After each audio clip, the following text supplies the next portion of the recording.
6장 1절 저부터 10절 말씀까지 보시겠습니다.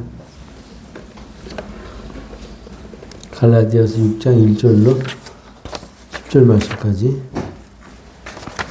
같이 한 절씩 공독합니다. 형제들아, 사람이 만일 무슨 범죄한 일이 드러나거든 신령한 너희는 온유한 심령으로 그러한 자를 바로잡고 내 자신을 돌아보아 너도 시험을 받을까 두려워하라.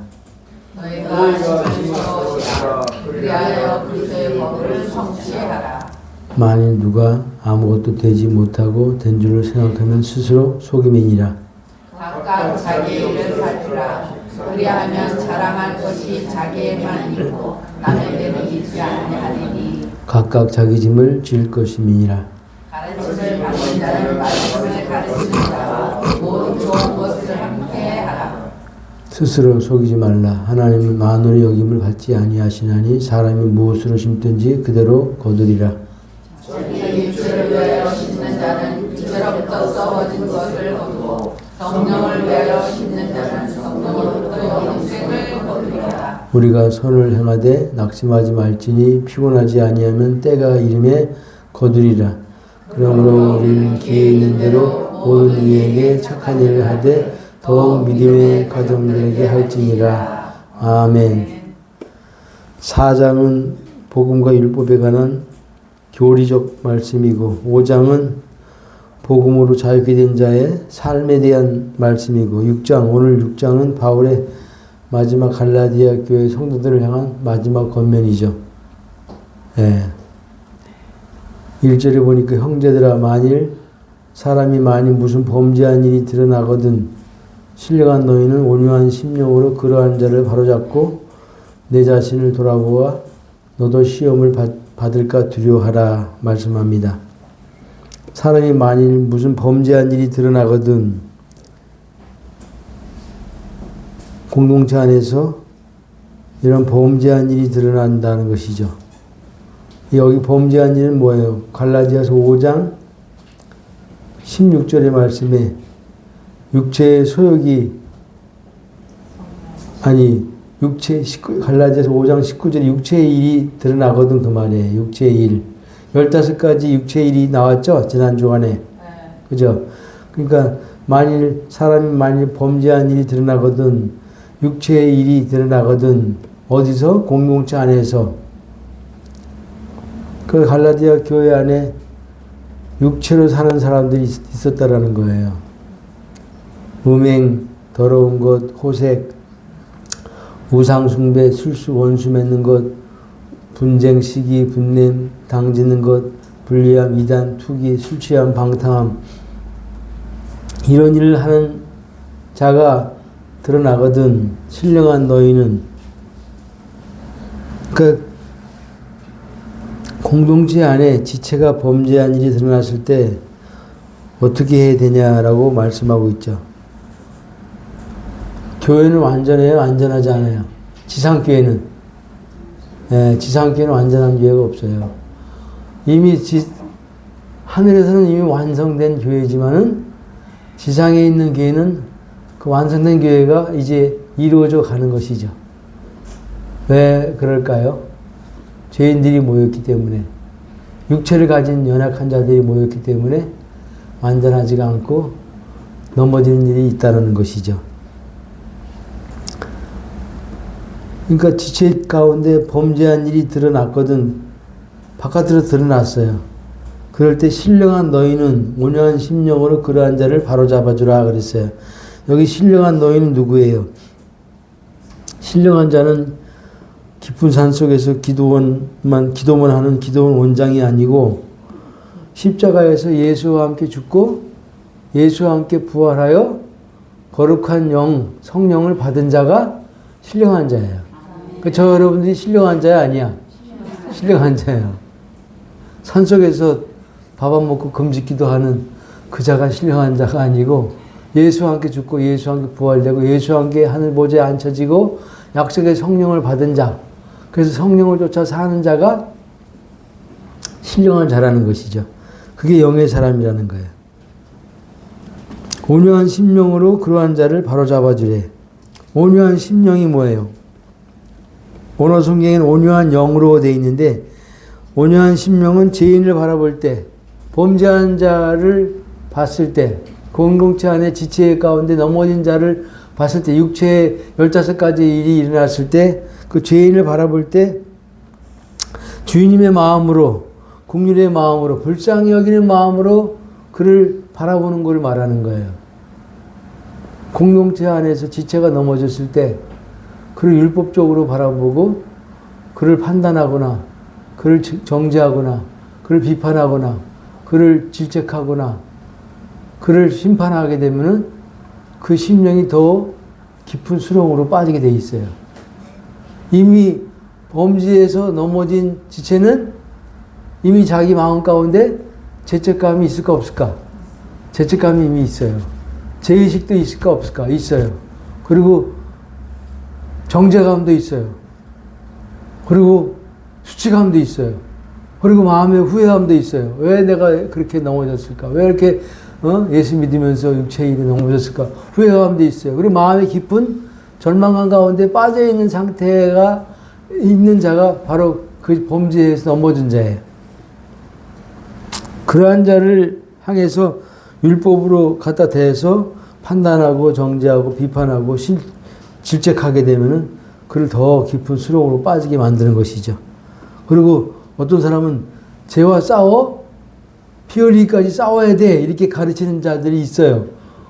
맞아요? 틀려요? 틀려요. 죄와 피 흘리기까지 싸우라는 것은 죄에 대해서 예수와 함께 십자가에 죽어서 죽은 자가 되라는 뜻이지, 우리가 육체를 가지고 죄와 피 흘리기까지 싸워서 죄를 이기라는 뜻이 아니에요. 죄를 이길 수 있어요? 없어요? 우리 육체는 죄를 이길 수가 없어요. 죄의 종이야. 죄에 끌려갈 수밖에 없고 제가 시키는 대로 따라할 수밖에 없도록 타락한 본성을 갖고 있는 육체이기 때문에 이 죄와 더불어 싸워 피 흘리기까지 싸우라는 말은 그 피 흘리기까지 싸워도 안 되는 육체를 예수와 함께 십자가에서 죽어서 끝내라는 말씀이에요. 근데 그 말씀을 적용해서 죄와 더불어 피 흘리기까지 싸워야지, 너 그렇게 죄에 대해서 넘어지면 돼, 그렇게 하면 안 된다는 것이죠. 대부분 율법교에서는 죄의 진자를 넘어지면 율법으로 판단해, 정죄해, 비난해, 그리고 심판해. 그리고 죄와 더불어 싸우라고 가르쳐.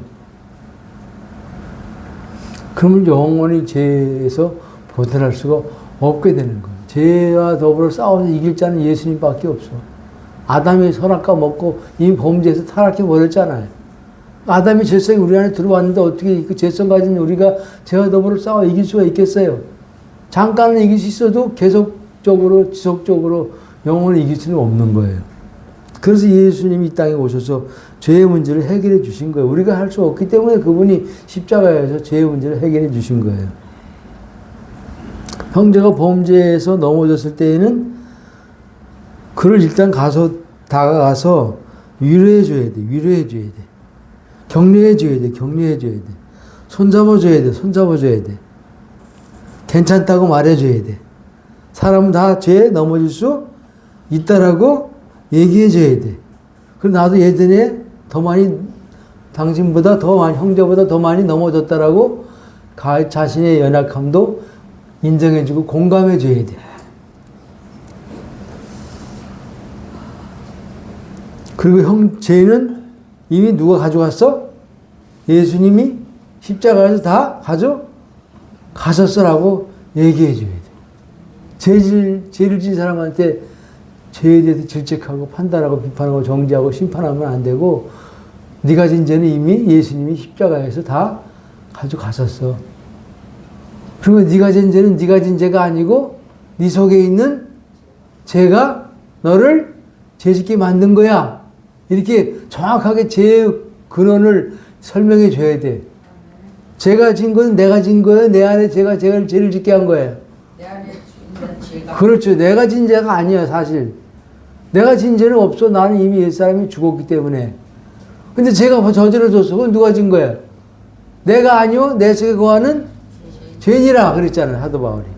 그러니까 내가 당신이 형제가 진 죄가 아니고 형제 안에 있는 죄라는 존재가 있어. 인격체가 있어. 마귀가 있어. 그 마귀라는 그 놈이 그 죄가 죄를 짓게 한 거야. 그러니 죄책감에 넘어질 필요 없고 죄책감에 빠질 필요 없고 죄책감에 사로잡힐 필요가 없어. 자유해. 형제는 이미 예수님이 죄를 다 가져가셨어. 깨끗해. 거룩해. 이미 온전해. 라고 그를 붙잡아 주는 거예요.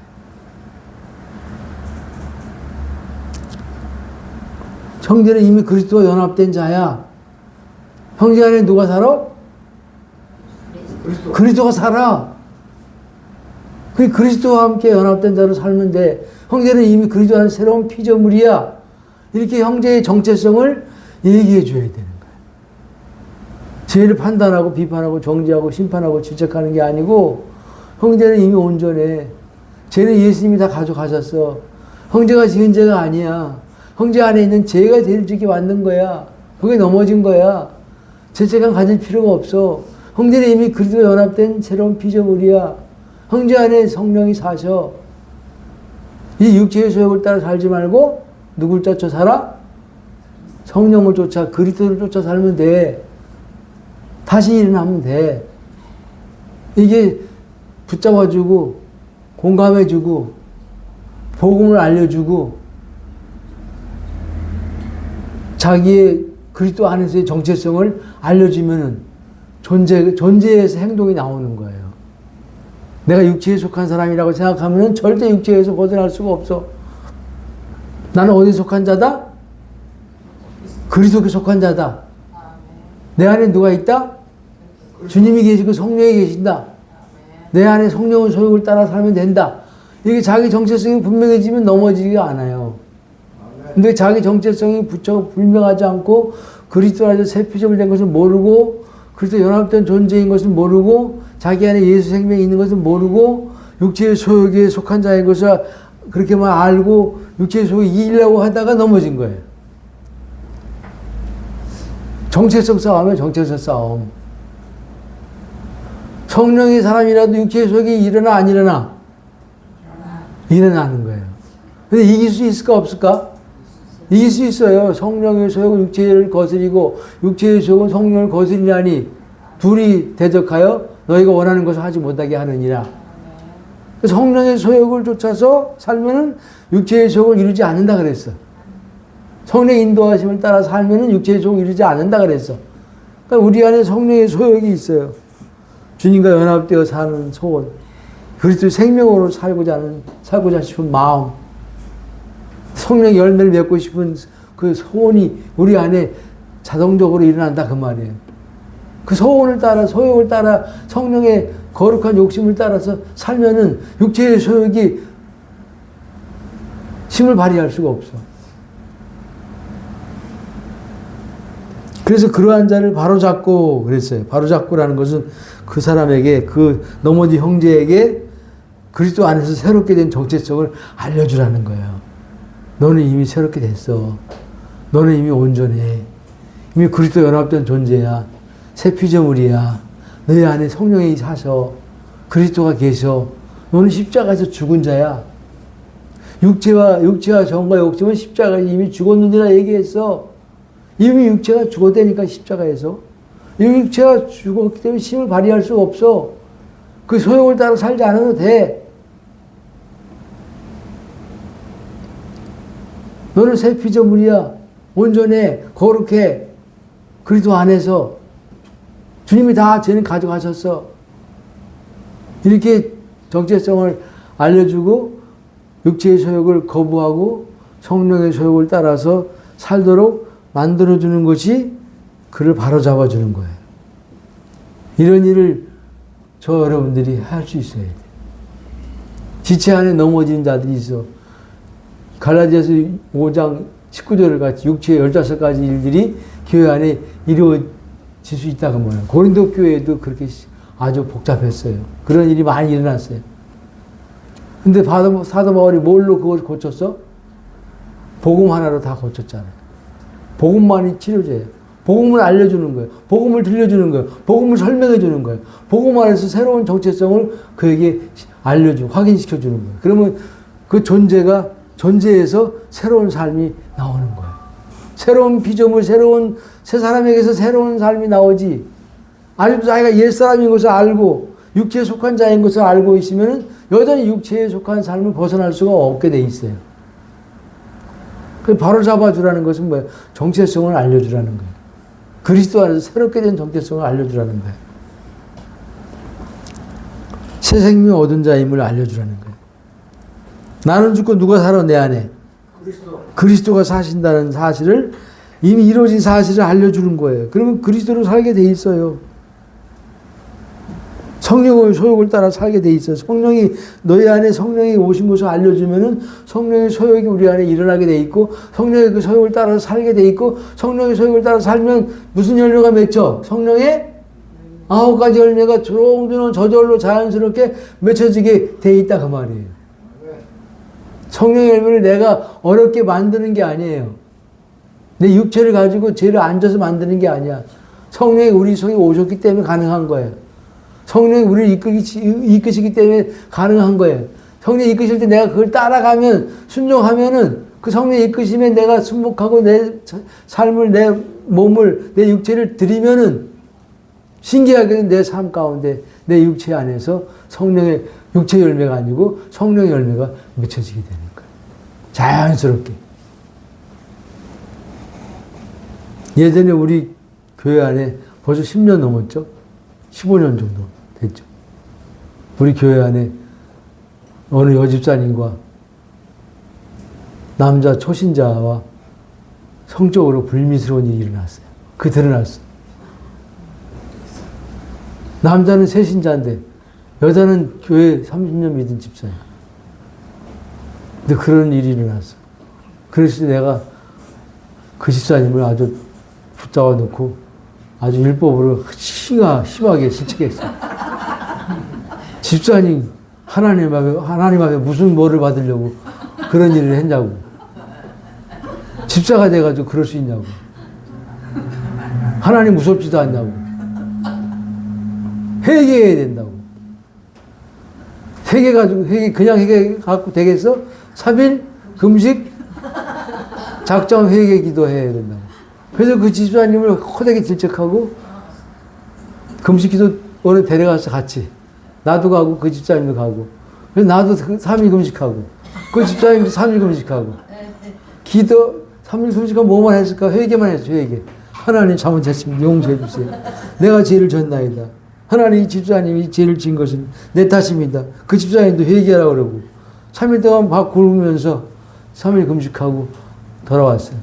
그 여집사님이 죄에서 자유케 됐을까 안 됐을까? 교회 나올까 안 나올까? 네. 교회를 떠나더라고. 그 남자 초신자도 떠나고 그 집사님도 떠나버렸어. 내가 그때 복음 알았으면 그렇게 했을까 안 했을까?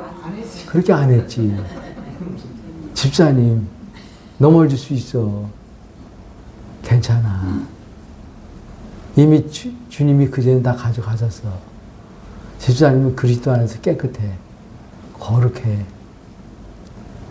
한번 실수에 넘어진 거 괜찮아. 집사님은 주님과 연합된 존재야. 새 피조물이야. 이미 그리스도가 집사님 안에 사시잖아. 성령이 사시잖아. 성령의 소욕을 따라 살아야지. 육체에 넘어지면 안 되지. 그러니까 복음을 가르쳐주고 그 집사님의 정체성을 알려주면 그 집사님이 일어났을 거야. 죄에 대해서 자유케 되었을 거야. 죄책감을 눌리는 것을 벗어났을 거야. 근데 복음은 그때는 전혀 몰랐어. 율법으로 막 지적하고 막 하나님께 벌 받으려고 환장했냐고 막 호되게 지적하고 금식기도원에 끌고 가가지고 3일 동안 금식시켜놓고 이제 여기 했으니까 용서 받았어라고 했는데 그 죄책감이 계속 올라오는 거예요. 마귀 참소 계속 올라오는 거예요. 견딜 수 없어. 괴로워하는 거예요.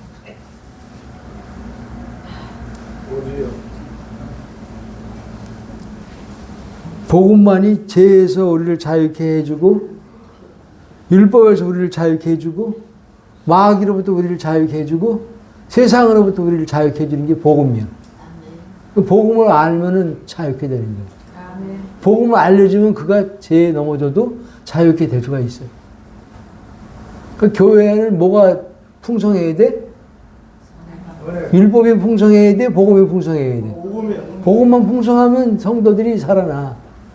율법이 전거되고 율법을 전하고 율법으로 정죄하고 심판하면 영혼들이 다 죽어가, 메말라가, 시들어가. 결국 하나님 떠나게 돼 있어요. 마이클 호튼이라는 사람 들어봤죠?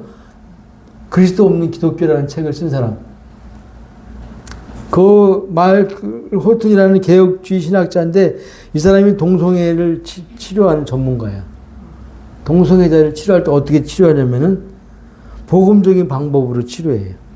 동성애자에게 이렇게 말해. 너는 거룩한 자입니다. 당신은 거룩한 자예요. 이렇게 얘기해 준대.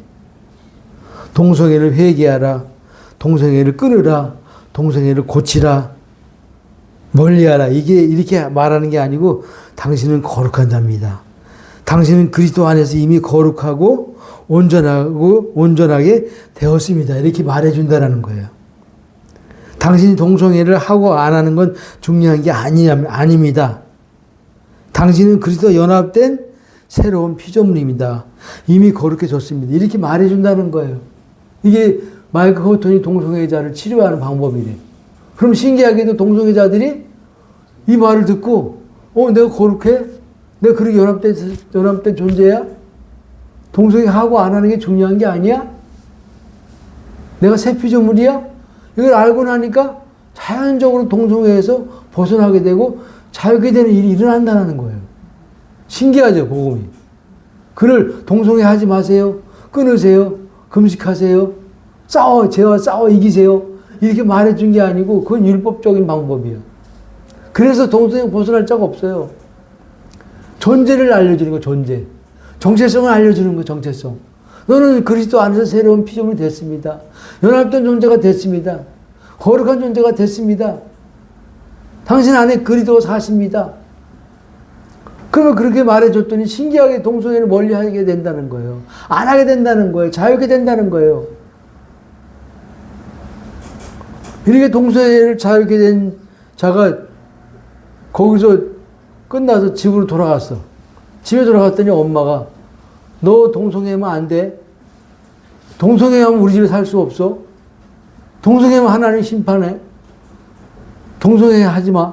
이게 또 어머니가 또 동성애 했던 거, 동성애해서 집 나갔던 그 아들 돌아왔을 때 이미 고침맞고 돌아왔거든요. 근데 그 똑같이 또 얘기해 준 거예요. 율법으로. 동성애는 죄야. 동성애 하지 마. 동성애 하면 우리 집에 너와 살 수가 없어. 넌 동성애하면 하나님께 벌 받아. 동성애 하지 마. 이겨. 싸워 이겨. 이렇게 얘기했더니 그가 다시 또 동성애를 하게 됐대요. 그래서 결국 자살해서 죽었다는 거예요. 견디지 못해서. 나가 새로운 피조물인데 새 사람이 됐다고 말했는데 분명히 목사님이 난 거룩한 존재가 됐다고 말해서 나는 동성애 자유케 되고 벗어났는데 엄마가 또 동성애 하지 말라고 또 자꾸만 그러니까 날 동성애자를 여기고 인정하고 동성애 하지 말라고 자꾸만 심판한다고 이렇게 두려움을 주니까 그래서 그 자유함이 없어진 거예요. 그래서 괴로워하다가 죽었다라는 거예요.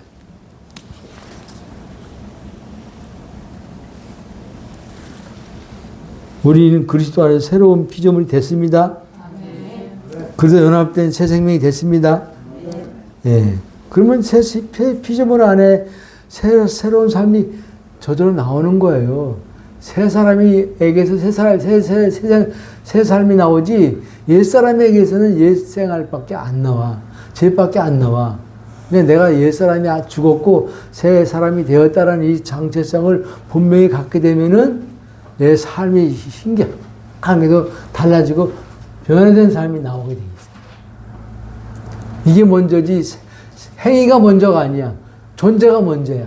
존재에서 행위가 나오게 돼 있어. 그래서 우리를 행위를 바꾸는 게 아니고 예수님 뭘 바꿔?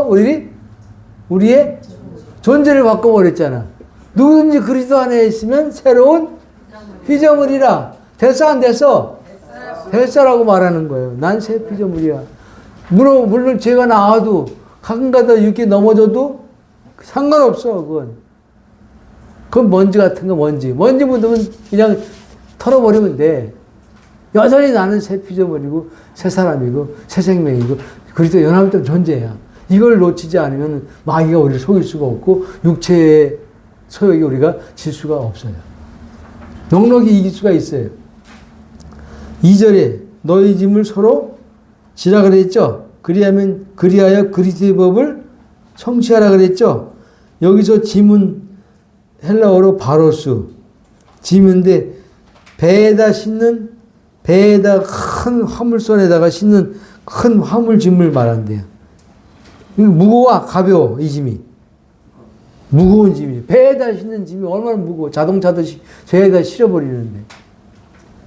수백 대를 실어버리는데 배에다. 그러니까 배에다 싣는 이 화물짐을 바로스 여기서 말하는 짐의 원어의 뜻이래요.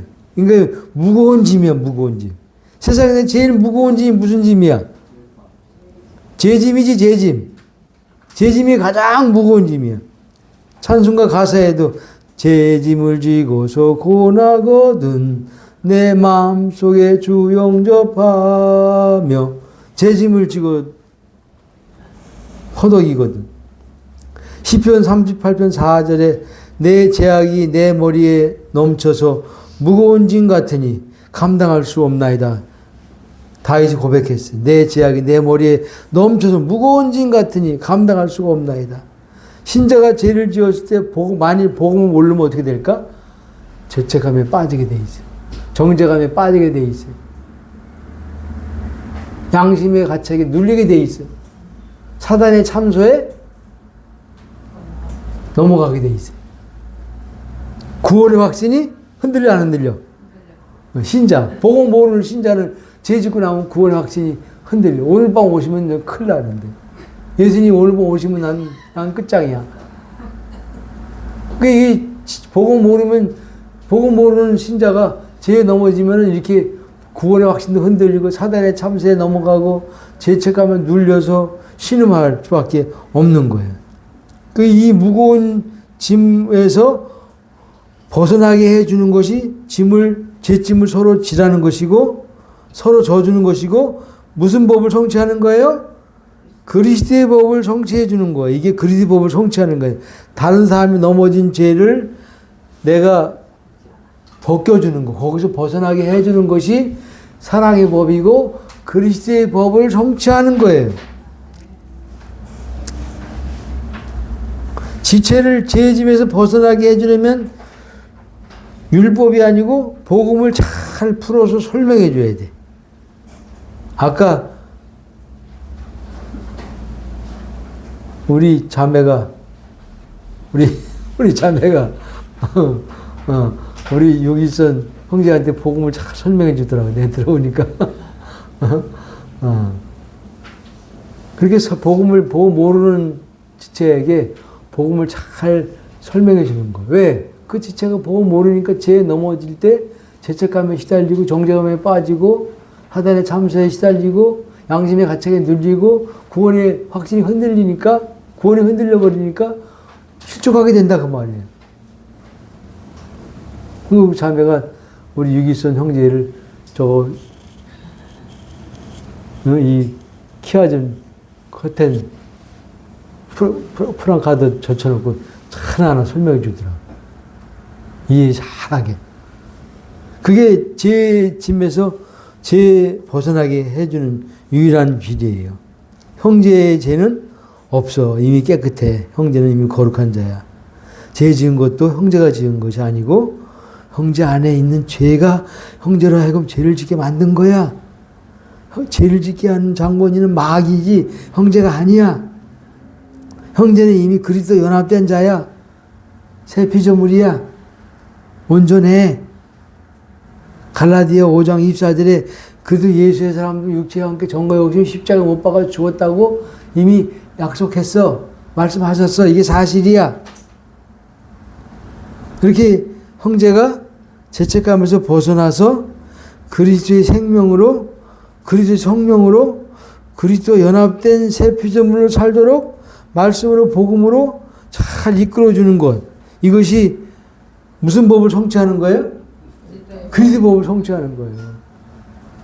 내가 율법을 다 지켜서 그 율법을 성취하는 것이 아니고 복음을 잘 설명하고 풀어서 알려줘서 죄에 넘어진 자, 죄의 짐에 눌려 신음하는 자, 죄의 짐에 걸려서 허덕이는 자를 풀어주는 거예요. 거기서 자유케 해주는 거예요. 거기서 건져내주는 거예요. 거기서 해방시켜주는 거예요. 그 복음밖에 없어. 죄에서 번져주는 것은. 죄책감에 눌린 지체를, 정죄감에 빠져 시달리는 지체를, 사단의 참새에 빠져서 허덕이는 형제를, 구원에 흔들려서 고통받는 형제를 거기서 건져주는 방법은 복음을 잘 설명해주는 일밖에 없어. 그러니까 내가 복음을 잘 알아야 돼. 십자가의 복음을 잘 알아야 돼. 십자가에서 이미 예수님이 대속의 죽음으로 죄는 다 가져가셨다. 과거, 현재, 미래의 죄가 다 끝났다, 안 끝났다? 끝났죠, 그죠? 앞으로 지을 죄까지 다 가져가셨다니까, 십자가에서. 우린 죄가 있어요, 없어요? 없는 거예요. 예수님이 전 인류의 죄를 다 짊어지시고 십자가에서 대속의 죽음을 죽으셨기 때문에 전 인류의 죄가 없어진 거예요. 이 세상에 죄는 없어. 근데 마귀가 죄를 지게 하는 것이지. 김정은의 죄도 있을까 없을까? 김정은의 죄도 가져가셨대. 죄는 없는 거예요. 그러니까 죄를 질 때마다 내가 죄 짓다고 생각하는 것이 아니라 내 안에 있는 죄가 죄를 짓게 했구나. 이걸 사도 바울이 깨달았어. 내가 원하는 선을 행치 아니고 원치는 악을 행하는데 이건 가만히 보니까 이건 내가 아니요 내 속에 거하는 죄구나. 이 죄를 어떻게 내가 이길 수 있어? 이 속에 있는 죄를? 없어. 오라 나는 공고한 자로다. 누가 이 사망의 몸에서 나를 건져내랴? 탄식했잖아. 그랬더니 누가 나타나셨어? 그리스도가 나타나셨어. 8장으로 넘어가면 누군지 그리스도 예수 안에 있으면 새로운 피조물이라. 생명의 성령의 법이 죄와 사망의 법에서 너를 해방하였느니라. 생명의 성령의 법이 그리스도가 우리 안에 오시면, 성령이 오시면, 생명이 우리 안에 주어지면 생명의 성령의 법이 우리 안에서 작동이 되는 거예요. 그러면 죄와 사망의 법에서 해방돼 안 해? 해방되는 거예요. 저절로 자연스럽게 이기는 거예요. 이게 위의 법이기 때문에 밑에 법을 이기는 거예요. 수소풍선 타면은 공중으로 올라가는 거예요. 지구의 무게의 중력을 이기고 올라가는 거예요. 거기 안에, 풍선 안에 뭐가 들어서? 수소가 들었기 때문에 그 그 중력을 뚫고 하늘로 올라가잖아. 생명의 성령의 법이 작동되면은 죄와 사망의 법의 그 중력을 이기고 해방하고 자유게 된다. 그 말이에요. 누가 오시면 우리 안에 그리스도가 오시면, 성령이 오시면. 오셨어 안 오셨어? 언제 오셨어? 2000년 전에. 오신 전에 마가다락방에 120문도 오실 때 전 인류 가운데 모든 만민에게, 육체에게 성령을 부어주리라 하신 약속이 그때 이루어진 거예요. 성령이 한 번 임하시면 끝나는 거예요. 단회적인 사건이야. 한 번 임하면 떠날까 안 떠날까? 안 떠나시게 돼 있어요. 나와 영원히 하나 되어 사시는 게 내주하신 성령이에요. 그런데 3절에 뭐라 그랬어요? 만일 누가 아무것도 되지 못하고 된 줄로 생각하면 스스로, 이것은 아무것도 되지 못하고 된 줄로 생각하면 스스로 속이는 자래. 아무것도 되지 못하고 된 줄로 생각한다는 게 뭐예요? 만일 누가 1절과 2절에 열매가 없는 자들, 범죄한 자가 드러난 것을 보고도 신령한 자가 되어서 온유한 심령으로 그를 다가가서 그를 복음으로 잘 일으켜 세워주고 그 범죄한 그 죄에서 눌림에서 벗어나게 해주고 그를 바로잡아주는 일이 없는 자, 또 너의 짐을 서로 짊어지고 그리스도의 법을 성취하라 그랬는데 그런 일이 하나도 공동체 안에서, 지체 안에서 한 번도 일어나지 않는 자, 그런 것이 없는 자는 뭐라 그랬어요? 스스로 속인 자. 그런 열매가 없는데, 1절, 2절에 열매가 없는데, 지체를 세워주고, 죄에서 벗어나게 해주고, 자유케 해주고, 복음으로 바로 세워주는 이런 열매가 없는데, 나는 그리스도와 연합된 자야. 내 안에 주님이 사셔. 난 새 생명 얻었어. 난 천국 따는 당상이야. 나는 생명으로 사는 자야. 이렇게 말만 한다고 그게 되는 게 아니에요. 그것은 스스로 속이는 자야. 하나님은 속아 안 속아? 실제로 말했잖아요. 하나님은 스스로 속이지 말라. 하나님은 만홀히 여김을 받지 아니하신다고. 우리 안에 이런 일이 일어나야 돼. 약한 자들, 초신자들, 죄에 넘어진 자들, 복음으로 잘 풀어 설명해줘서 그를 견고한 자로, 성령으로 사는 자로, 생명으로 사는 자로, 그리스도 연합된 자로 세워놓는 일을 잘 하는 자가 있는 자는 열매가 있는 자고, 그리스도의 법을 성취하는 자고, 그러나 이것이 없는 자는 아무리 자기가 그리스도가 산다, 내가 그리스도 연합된 새로운 피조물이다, 새 생명이다, 새 피조물이다, 나는 천국 백성이다, 아무리 얘기해도 속이는 자라는 거예요.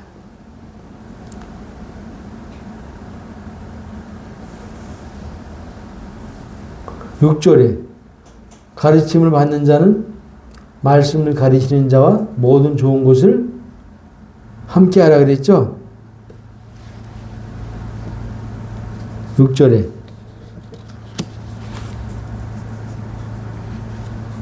여기서 가르치는 자는 누구예요? 복음을 전하는 자죠? 성경 교사죠? 순회 선교사죠?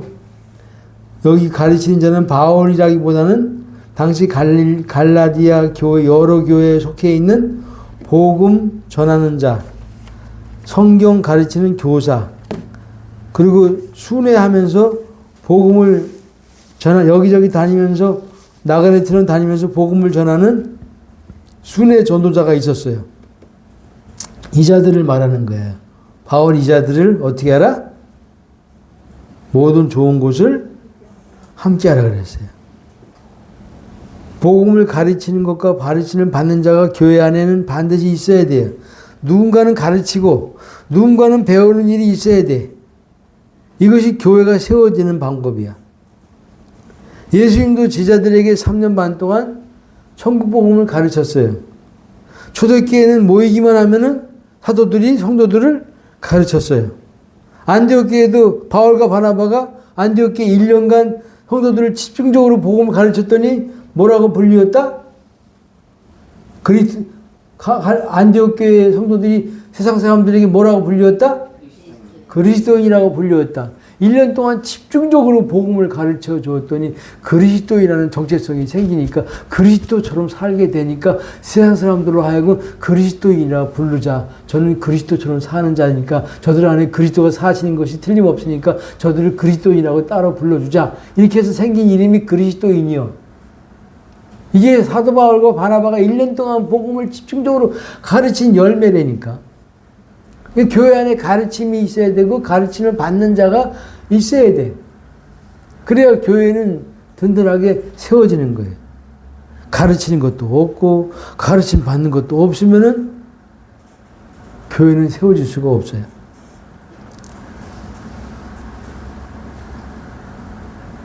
마태복음 28장에 예수님이 부활하신 예수님이 제자들에게 내가 너에게 분부한 모든 것을 가르쳐 지키게 하라 그랬잖아. 가르쳐 지키게 하라. 그 가르침 받으면 우린 처음엔 다 가르침 받는 자가 되는 거예요. 끊임없이 가르침 받는 거예요. 난 다 됐다. 있어 없어? 그럴 수가. 네, 섰다고 생각하는 건 넘어지니까 조심하라. 난 다 돼서 이제 가르침 받을 필요가 없어. 난 완전해. 이런 사람은 없어. 사도 바울도 나는 온전한 자가 아니고 됐다고 생각하지 않고 더 되기 위해서 더 큰 부활을 위해서 끝까지 달려간다 그랬잖아요. 그죠? 이미 된 것도 아니고 얻은 것도 아니고 앞으로 부활의 상을 향하여 내가 그것을 얻으려고 쫓아간다 그랬잖아요. 부활의 상을 얻기 위해 그리스도의 고난과 죽으심과 부활에 참여하기 위해서 이미 얻었다 함도 아니고 이미 됐다 함도 아니고 한 일 뒤에 것은 잊어버리고 앞에 있는 것을 향해서 쫓아간다 그랬어요.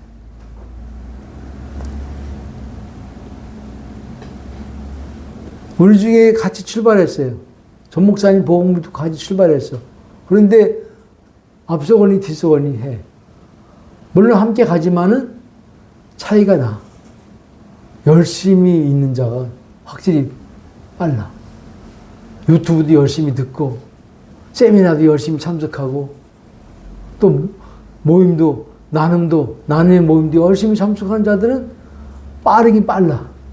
그 주님을 깨달음의 그 깊이와 넓이가 확실히 달라. 그런데 유튜브도 잘 듣지도 않고 세미나도 잘 참석하지도 않고 모임에도 참석하지 않은 사람은 어쩔 수 없어. 주님이 언제 가르쳐 주셔? 말씀을 들을 때 가르쳐 주시고 세미나 참석할 때 집중적으로 가르쳐 주시고 나눔할 때 성령이 진리 가운데 우리를 인도하시는 시간이에요. 그런 것이 없으면 신앙의 성장이 더뎌. 진리의 깨달음의 깊이가 얕아. 근데 그것을 참 열심히 하는 지체들 보니까 확실히 눈에 띄게 달라져. 그 자를 이제 가르침 받는 자에서 뭐가 되는 거예요? 가르치는 자가 될 수가 있어요. 언제까지 가르침 받기만 하겠어? 이제 가르치는 자로 탈바꿈 해야지. 누굴 만나주고 어떤 용어를 붙여줘도 복음을 잘 설명해주고 가르쳐줘도 그를 복음으로 든든히 세워놓을 수 있는 자가 돼야지. 그런 자를 영적 어미라 그래. 영적 아비라 그래. 교회 안에 어린아이만 수태 많으면은 이게 고아원이지, 놀이방이지. 그러나 영적 아비가 있고 어미가 있어. 젖을 먹이고 생명의 양식을 먹여서 그 약한 영혼을 세워줄 수 있는 자. 이 자들이 교회 안에 많으면 많을수록 하나님이 어린 영혼을 많이 보내주실까 안 보내주실까?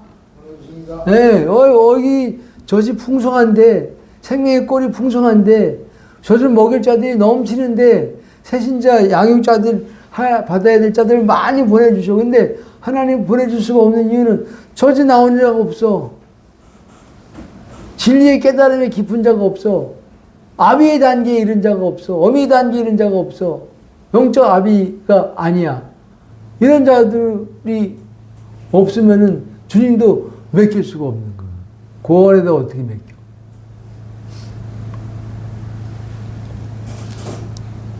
그러니까 계속 유튜브 말씀을 듣는 것밖에 없어. 내가 경험한 바로는 유튜브 말씀을 계속 들었어. 하루에 2편, 3편, 밥 먹을 때도 듣고, 설거지 할 때도 듣고, 자기 전에도 듣고, 자면서도 어떤 사람 듣는데 틀어놓고 잔대. 그 세미나도 열심히 참석하고. 이번에 세미나 좋았어요? 안 좋았어요? 좋았어요? 갔다 온 사람이 별로 없네. 김구 목사님이 좋았어? 안 좋았어? 예? 좋았죠? 예, 가면 수지 맞아. 안 가면 손해야. 집중적으로 한 주제를 놓고 하기 때문에 굉장히 좋아요. 유튜브로 듣는 거랑 직접 대면에서 듣는 거랑 또 지체들과 함께 교제 나누는 것은 달라. 예. 그걸 빼앗기지 말고 놓치지 말고 그런 기회가 많지 않아요. 계속 되겠어? 전 목사님 이제 60이신데 이제 10년이야 10년 일할 수 있는 시간이. 우리가 이제 전 목사님 당신이 하는 게 아니고 저와 여러분들이 하길 원하셔. 당신이 하는 일을. 그러니까 우리가 빨리 자라나야지.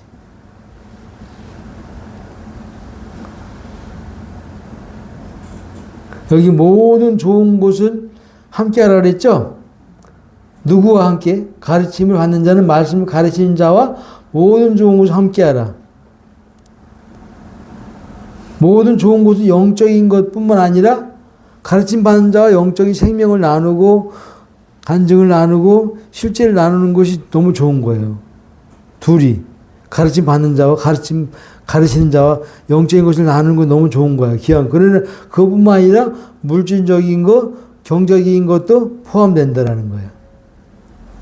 목회자와 성경 교사와 그 당시 이리저리 떠돌면서 복음을 전했던 순회 전도자, 이 가르치는 자죠. 자들의 생계와 거처와 먹을 것과 의복 등을 책임지라는 거예요.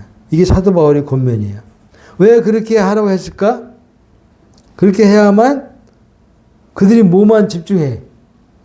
말씀 전하는 것만 집중하지. 복음 전하는 일에만 집중할 수 있어. 먹고 사는 일에 신경 쓰다 보면 복음 전하는 일에 소홀할 수밖에 없고 말씀 전하는 일에 약화될 수밖에 없어. 왜? 먹고 사는 일에 또 신경 써야 되니까. 복음 전하는 일에만 전념하도록 그렇게 해라는 거예요. 그들을 해주라는 거예요. 초대교회는 이 일을 잘했어. 로마서 16장 2절에 너희가 주 안에서 성도들의 합당한 예절로 그가 누구예요? 베베 여자 선지자 베베 여자 집사 베베 집사를 영접하고 무엇이든지 그에게 소용되는 바를 도와줄지니 이는 그가 여러 사람과 나의 보호자가 되었음이라.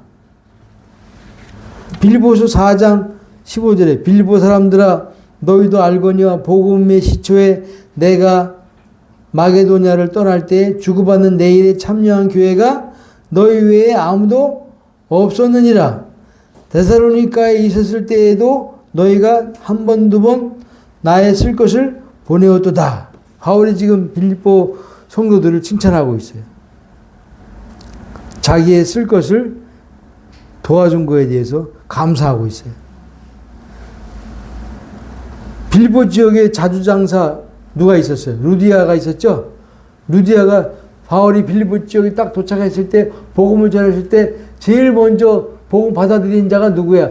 자주 옷감 장사 루디아야. 루디아가 복음 받고 나니까 너무 기쁘고 감사하고 고마운 거예요. 저 사도 바울이 복음 전도자인 것을 알게 된 거예요. 알게 되니까 자기 집에 아예 데려다가 먹이고 입히고 재운 일을 했어요. 사도 바울의 일행들이 한 사람이 아니야. 여러 사람이야. 빌립보 지역에 도착한 복음 전을 도착한 일행들이 여러 사람인데 그 일행들을 다 먹이고 입히고 재우고 다 섬겼어. 왜 그렇게 했을까? 루디아가 사도 바울로 하여금 뭐만 전하게 하려고. 복음만 전하게 하려고. 주의 일만 하게 하려고. 말씀만 전하게 하려고. 다른 데 신경 쓰면 말씀 전하는 일에 복음 전하는 일에 소홀히 하게 되니까 그 일에만 방해받지 않도록 다 먹이고 입히고 재우고 책임졌다고 말이에요. 결국 빌립보 교회는 누구네 집에서 시작된 거예요? 루디아의 집에서 빌립보 교회가 탄생된 거예요. 그러니까 고린도전서 9장 9절에 이런 말씀이 있어요. 곡식 밟아 떠는 소에 망을 씌우지 말라 그랬어요. 여기 곡식은 성도야, 성도. 떠는 소는 누구야? 목회자야, 목회자. 일꾼. 소는 목회자고 곡식은 성도인데 목회자 소가 떤대. 왜 떨어? 혹시 내가 말씀을 잘못 전해서 이 곡식 성도가 실족할까봐 두려워서 떤다라는 거예요. 이런 신실한 소 목회자에게는 마음을 씌우지 말라. 이 말은 뭐예요? 먹을 것을 줘라고 말해요. 먹을 것을. 입을 것을 줘라고 말해요. 의복을 줘라고 말해요. 먹을 것과 입을 것을 책임져 줘라. 이런 말씀이에요. 예수님도 그렇게 말씀했잖아요. 곡식 밟아 떠는 소에게 마음을 씌우지 말라. 저 한 영혼이 실족할까봐 두렵고 떨림으로 복음을 전하는 저 소 목회자에게 마음을 씌우지 말라. 저런 목회자들은 먹을 것과 입을 것을 네가 책임져 줘라. 그러면 신실하게 복음을 전해서 영혼들을 다 살려낼 것이 아니냐. 지금 한국 교회가 5만 교회가 넘어요. 5만 교회가 넘는데 미자립 교회가 80%가 넘는데 그 중에서 미자립 교회가 뭐예요? 목회자가 사례비를 제대로 받지 못하는 교회를 미자립 교회라고 해요. 그러니까 미자립 교회 목회자들이 바깥으로 나가는 거예요. 사모님들이 바깥으로 나가는 거예요. 일을 하는 거예요. 밤에 대리하는 목사님들이 수두룩해요. 한국교회. 밤에 아무도 안 보니까, 성도들 안 보니까 밤에 나가서 대리운전해, 대리운전. 목회자가 할 게 뭐가 있어요? 운전을 할 수 있으니까 대리운전하고 또 쿠팡 배달하고 사모님들은 요양 보호사로 일하고 이런 사람들 우리 지방에도 수두룩해요. 근데 주님 말씀하셨어요. 고린도후서 14절에 이와 같이 주께서 복음 전하는 자들은 복음으로 말미암아 살리라 그랬어요. 그죠? 복음 전도자는 복음하는 일에 전무하면은 먹을 거 입을 거 마실 거 누가 책임져 주셔? 하나님이 책임져 주신다라는 거예요. 복음 전하는 자들은 복음으로 말미암아 살리라 그렇게 돼 있어요. 복음만 전하면은 복음 전하는 일에만 올인하면은 먹을 거 입을 거 마실 거 의식주 주님이 책임져 주신다라는 거예요. 아니 하다못해 나라를 지키려고 불면 줘야 근무하는 군인들도 먹을 것 입을 것 다 주고 심지어는 용돈까지 다 주는데 복음만 전하기 위해서 노심초사 힘쓰는 당신의 종들을 하나님이 굶기시겠냐 그 말이에요. 헐벗게 하시겠냐 그 말이에요. 하나님 책임져 주세요. 걱정할 거 없어요.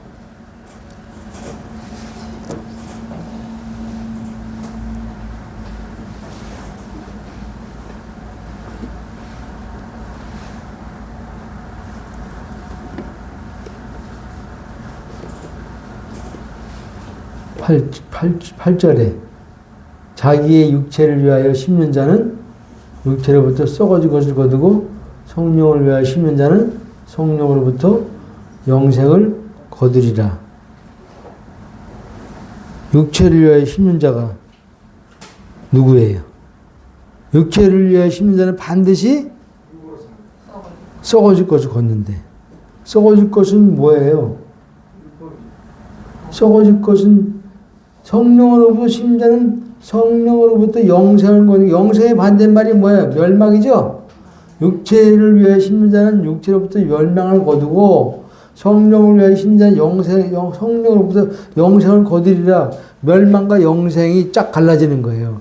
뭘 심느냐에 따라서 쫙 갈라지는 거예요. 어떻게 사느냐에 따라서 멸망과 영생이 쫙 갈라진다고 성경은 말하고 있어요. 타락한 육체의 본성을 따라서 자기 영광, 자기 만족, 자기 유익, 자기 높아짐을 위해서 자기의 삶과 인생을 드린 자는 반드시 육체로부터 뭘 거둬? 썩어질 것. 썩어질 것이 뭐예요? 멸망이죠? 멸망을 걷는다는 거예요. 한마디로 지옥 간다는 거예요. 지옥 간다는 거예요. 성령을 위하여 심는 자는 성령으로부터 뭘 거둬? 영생을 걷는다는 거예요. 생명을 걷는다는 거예요.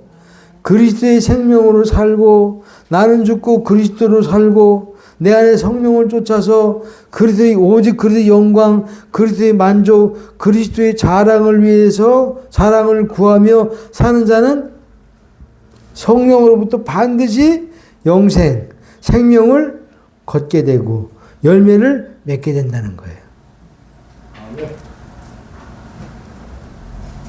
성령으로 육체의 소욕을 거스리고 성령을 따라 살면 성령의 열매를 생명의 열매를 자연스럽게 맺게 된다는 거예요. 저절로 맺게 된다는 거예요. 무엇인지 심는 대로 어떻게 된다? 거두리라 그랬잖아요. 세상적으로 잘 되게 하는 말씀이 있어. 11조 내면은 쌓을 것이 없도록 복을 붙나 안 입었나 시험하러 보라고 했다고 하면서 11조를 내라고 막 가르쳐. 심은 대로 걷는다고 해서 물질로 심으면 물질로 하나님이 30배, 60배, 100배로 걷는다고 가르쳐. 이렇게 육이 잘 되게 하는 말씀을 자꾸만 받아들이면 내 마음밭에 받아들이면 결국은 뭘 거둬? 썩어질 것을 거둬? 영생을 거둬? 네, 육체의 말씀, 육이 잘 되는 말씀, 육이 잘 되게 하는, 세상적으로 잘 되게 하는 육의 말씀만 골라서 좋아서 그 말씀을 내 마음밭에 계속 뿌리고 율법의 말씀을 계속 내 마음밭에 심게 되면은 결국 그는 때가 되면 썩어질 것, 멸망을 걷게 된다는 거예요. 반대로 뭐해?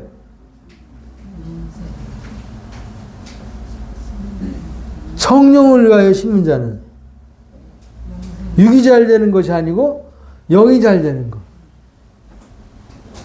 성령의 열매를 맺기 위해서 영의 말씀을 재서 내 마음밭에 심고, 생명의 말씀을 내 마음밭에 심고, 진리의 말씀을 내 마음밭에 심고, 복음의 말씀을 내 마음밭에 계속 심는 자들은 때가 되면 영생을 걷게 돼 있다. 그 말씀은 내 마음밭에 심는 거예요. 말씀을 듣는 것은 말씀을 내 마음에 심는 거예요. 나는 심었고 아버지는 물을 주었고 하나님은 자라나게 하셨느니라. 계속 바울도 말씀을 마음밭에 심었어. 심는 대로 거두게 돼 있어. 율법 말씀을 심고 육이 잘 되는 말씀을 심으면은 육체로부터 썩어질 것을 반드시 멸망을 거두게 돼 있고, 영이 잘 되는 말씀, 생명되는 말씀, 영생의 말씀, 복음 진리의 말씀, 십자가 진리의 말씀, 은혜의 말씀을 계속 내 마음밭에 심게 되면은 때가 되면은 성령으로부터 생명을 걷게 돼 있어요. 영생을 걷게 돼 있어요. 이게 딱 판가름나. 그러니까 무슨 말씀을 듣고 아멘 하느냐가 중요해. 여기서 육의 말씀이 떨어지면 아멘 해야 돼, 안 해야 돼? 노멘 해야 돼, 노멘. 아, 목사님, 그리고 따져야 돼. 내려가서. 목사님 왜 육의 말씀 자꾸만 전하세요? 육의 말씀 내 마음속에 심으면 육의 것을 걷게 돼 있게 돼 있는데, 심는 대로 걷게 되어 있는 법칙인데, 생명의 말씀, 진리의 말씀, 복음 말씀을 전해야죠. 왜 율법 말씀 자꾸만 전하세요? 이게 따져야 되는데 지금 성도들이 그걸 몰라. 율법의 말씀인지 육의 말씀인지 영의 말씀인지 생명의 말씀, 진리의 말씀, 복음의 말씀인지 이거 구분 못하니까 그냥 아멘 지당하십니다 하고 그냥 계속 졸면서도 그냥 계속 지당하십니다. 지당하십니다. 그러니까 얼굴 언젠가는 심는 대로 거두게 돼 있어요.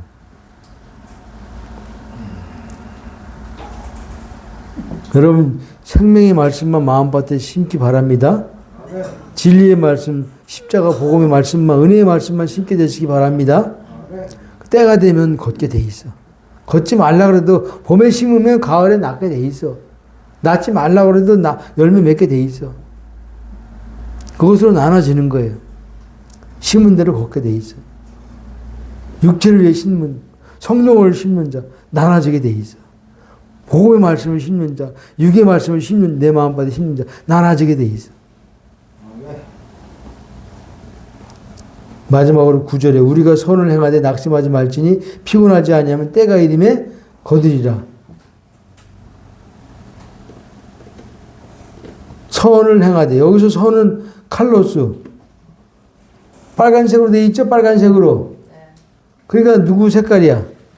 하나님 색깔이에요. 이게 인간의 선이에요? 하나님 선이야? 예? 하나님 선을 말하는 거예요. 인간의 선은 선에도 악해.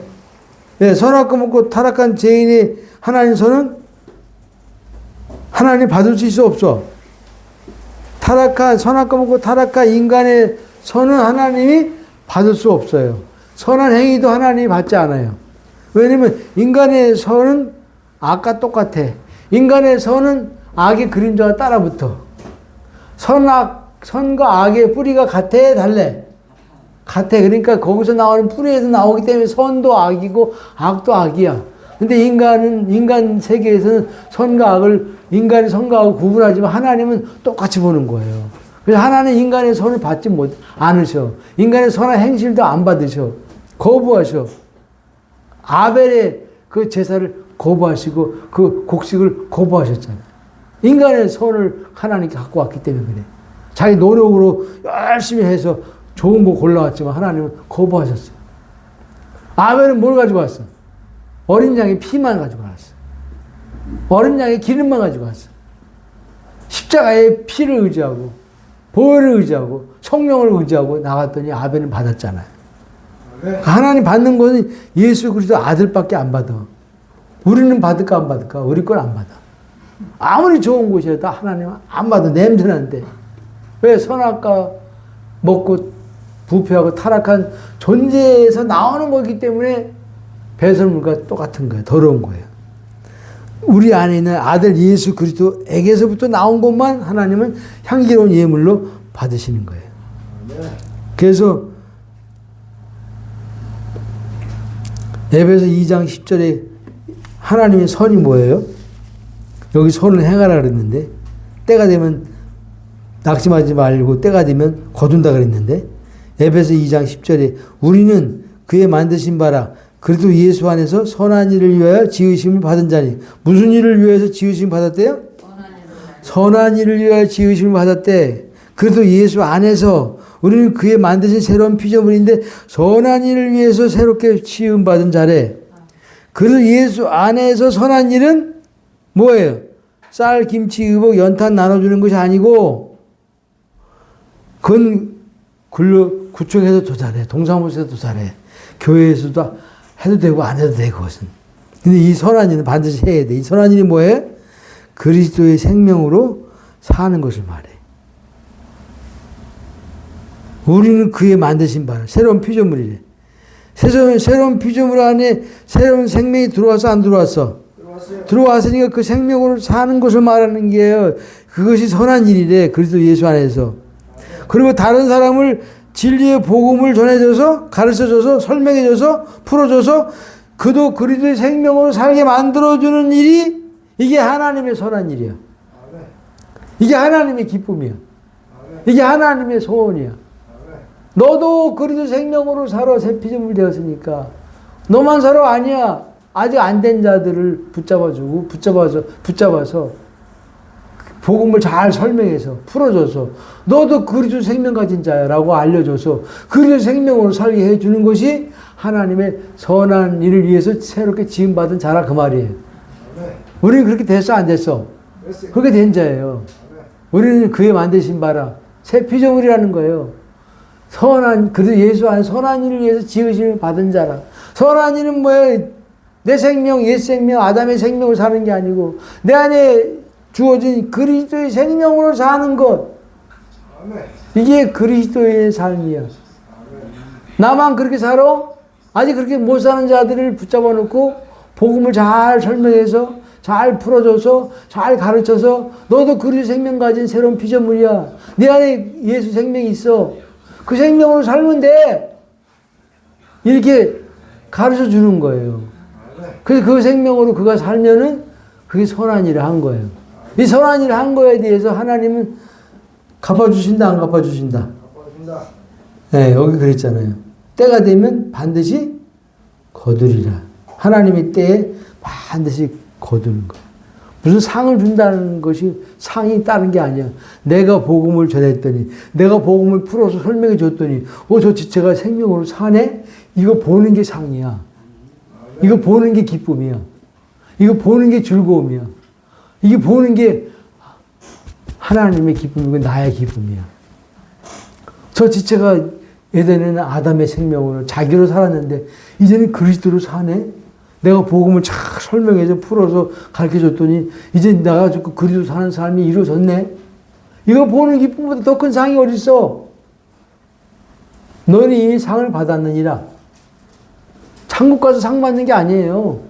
여기서 그런 열매가 많이 나타나면 그게 상이야. 그게 나의 기쁨이야. 그게 나의 즐거움이야. 그게 나의 행복이야. 내가 예수 복음 전해서 잘 풀어 설명해줘서 그가 예수 생명으로 사는 자가 사는 모습을 보면은 그보다 더 보람이 어디 있어? 그보다 더 기쁨이 어디 있어? 그보다 더 행복이 어디 있어? 하나님도 그걸 가장 기뻐하세요. 이걸 저 여러분들이 지체 안에서 잘 할 수 있게 되시기 바랍니다. 네. 하나님 아버지 감사합니다. 교회 안에 범죄한 일이 일어나거든 신령한 너희는 온유한 심령으로 그를 불쌍히 여기는 마음으로 복음을 잘 설명해주고 잘 풀어줘서 그가 다시는 육체의 속에 넘어지지 않고 성령으로 따라서 예수 생명으로 살도록 만들어주는 그 일에 우리가 헌신할 수 있는 삶을 드릴 수 있는 은혜가 있게 하시니 감사합니다. 그래서 그 열매를 날마다 보는 기쁨 속에 살게 도와주시고 하나님도 기뻐하시고 나도 기뻐하고 우리 모두가 함께 기뻐하는 이 천국의 기쁨 가운데 우리 모두가 들어갈 수 있도록 인도하여 주옵소서. 지금은 교회의 머리가 되시는 예수 그리스도의 은혜와 하나님의 사랑과 성령의 교통하심이 우리 모두에게 영원토록 함께 있을지어다. 아멘. 네.